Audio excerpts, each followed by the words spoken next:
Oh, I see you found me. Very well. I was having my thoughts on whether or not to do a September wrap-up, and considering that it's mid-October, you can tell that my thoughts took some time. Anyway, I read some books, let's talk about it. In August, by the way, I read a whopping one book because I was busy having a life, and it was Café, Europa, How to Survive Post-Communism by Slavenka Drakulić. It's a collection of essays about this long-suffering land covered by a terrible term post-Soviet space and the difficulties of its integration with Western Europe, which sounded promising but left me a little bit underwhelmed. I don't really give ratings to non-fiction books, so let's just categorize it as mixed feelings, because there was a lot of takes that to me came across as a little bit tone deaf. I think you can chalk it up to the whole living in a country at war thing. First of all, are we really going to pretend like the most controversial part of Angela Merkel's legacy is the migrants crisis? Like that's the biggest thing.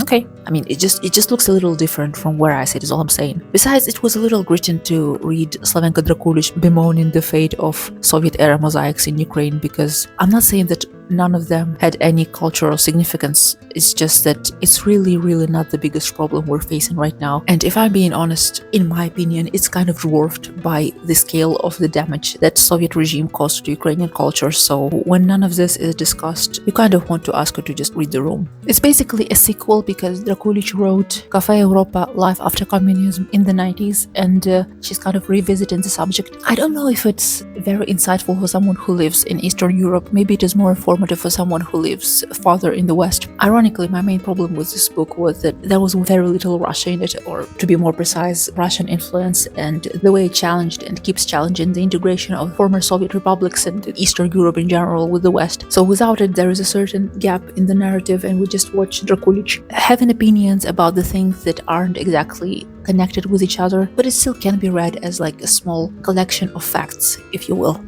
Moving to September, I finally finished listening to A Sorceress Comes to Call by Kingfisher. It's ridiculous how long this took. I started this audiobook in May, and I just couldn't bring myself to finish it for some reason. I think this can be used as an argument to whoever claims that audiobooks are cheating, because they still require your mental space, and I just didn't have any. But the book is great. I cannot blame it on the book nor the narrator, because she did a great job. The book is about a daughter of a sorceress who is very much not a nice woman and plots to marry a kind but a bit naive squire and probably kill him soon afterwards, because she's just desperate like that, and she has done something in the beginning that kind of makes her even more desperate. I guess it was just the concept of this like cold, narcissistic mother that was giving me so much anxiety that I was struggling to pick this book back up. So if this is something you're sensitive about, I would suggest you read the trigger warnings first. It is kind of dark but also very witty. Kingfisher has this dark but observant sense of humor to her writing, which I appreciate a lot. It's the second book of hers that I've read, but I don't think it will be the last. Now looking back, I see that I gave it 3.75, which I'm not sure why it was at least 4 stars for me. Also in September, I finished My Dear Illusion by Sarah Reedy, which was quite a feat to achieve because it's a big book. It's over 700 pages, and yeah, it did not need to be that long. It was less than 3 stars for me, and I don't know,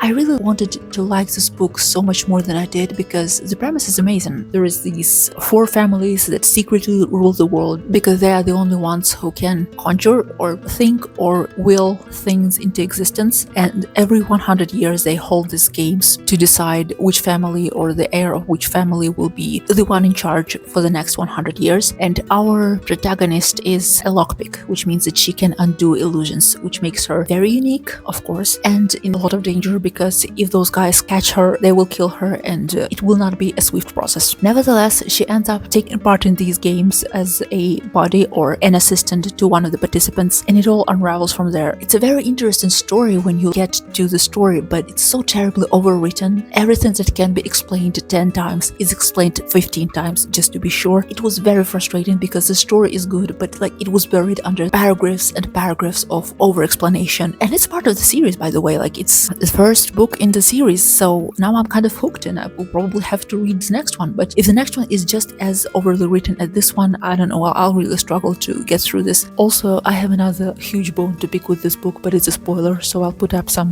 spoiler thing on the screen, and then I'll remove it when I'm done spoilering. The final twist of this book relies heavily on memory loss trope, and it's a huge memory loss. Like, the main character lost memories about even two very important relationships in her life, and this didn't create any huge gap in her mind. She never thinks back to any day and wonders why she can't remember where she was or whom she was with. Moreover, as the story progresses, she gets hints, not very subtle ones, that she might be misremembering some things about her life, and she kind of brushes it off and doesn't think that someone might have tampered with her head in the story where everybody just loves tampering with people's heads. That annoyed me, and it soured the overall impression of the book even more. By the way, it was my first NetGalley arc, for which I am very appreciative. I know I don't sound like that, but I do appreciate that I got to read it because it was a very interesting experience. But yeah, would have been much shorter with no losses for the story. Moving on. Tress of the Emerald Sea, or Baby's first Brandon Sanderson book. I loved it. It's a specific writing. I kind of see how it can be not for everyone, but it was for me. It clicked for me. If I had a problem with it, it was probably that there was a little bit too much breaking of the fourth wall, but in general it was good. It worked for me. It was just a little overdone at some point. Tress is this girl who lives on a very small island where basically nothing ever happens. She falls in love with the Lord's son. The Lord's son gets taken away. Forgot to mention, the sea that is surrounding the island is made of spores that will basically kill you if you happen to inhale them. She doesn't really want to go on adventure, but now she has to, so on it goes. It's a very easy read and a very engaging one, but also very endearing because the characters are endearing. You care about them. And I like the inversion of the damsel in distress trope because it actually follows the rules of such fairy tales, because Tress keeps encountering people whom she helps and who end up helping her, which I think is one of the pillars of such stories that is often overlooked. So love the pirates, love the dragon, loved everything about it. 4 stars from me because I guess I'm a little bit stingy with my 5 stars, but I can highly recommend this one. And a book in Ukrainian that I finished in September that is not translated in English so far, but I mean, you're here, so I'm going to talk about it anyway. It's There Is a Land Beyond Perekop by Anastasiia Levkova. To paint it with a very large brush, it's a book about Crimea, or a book about growing up in Crimea and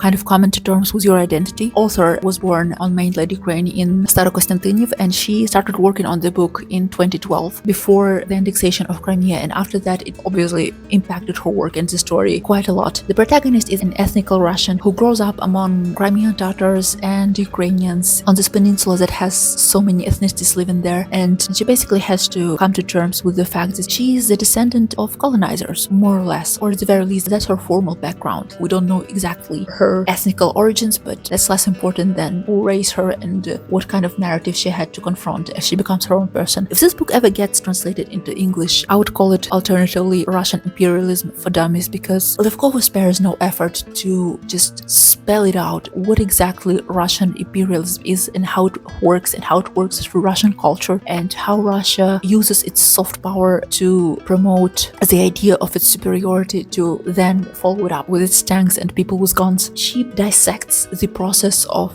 the slow occupation of Crimea that peaked in 2014 and the way it impacted people on the peninsula, including and especially Crimean Tatars, because the main character is friends with a Kremli or a Crimean Tatar girl. Sometimes it gets a little too focused on personal drama, relationship drama if you will, but it's supposed to be a coming of age story as well as a story about invasion and annexation, so I guess it's justified to a degree. It wasn't my favorite book, but I think it's an incredibly important one, and I really hope that it gets translated sooner or later. Now, talking about October, that is almost halfway through, I have finished The Diary of a Bookseller. It's a non-fiction, so again, no rating from me, but it's an incredibly informative and interesting read, especially considering the time when it was written, which is around 2014-2015. It's a time when physical brick-and-mortar bookstores are getting anxious about whether or not they are going to be eliminated by Amazon. That hasn't happened, thankfully, but it's even harder for indie bookstores like this one here to survive this monopolization of book market. Seems like Shaun Bythell is still very much successful in running his bookstore, which is great. Maybe his book is one of the reasons why he was capable of doing that. Otherwise, yeah, support your local indie bookstore. That's another reminder. I was surprised by how much this book was not just about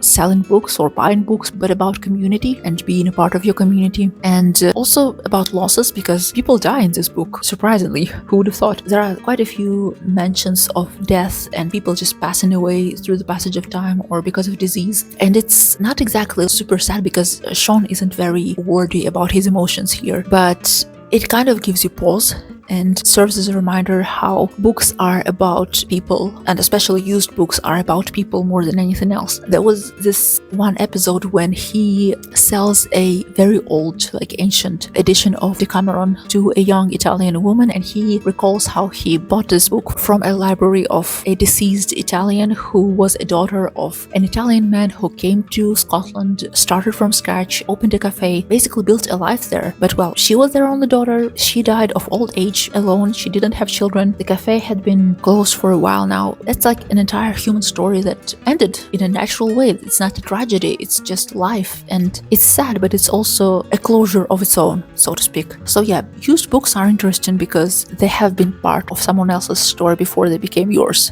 That's something to think about. I finished something else in October too, but I'll leave it for my October-November wrap-up.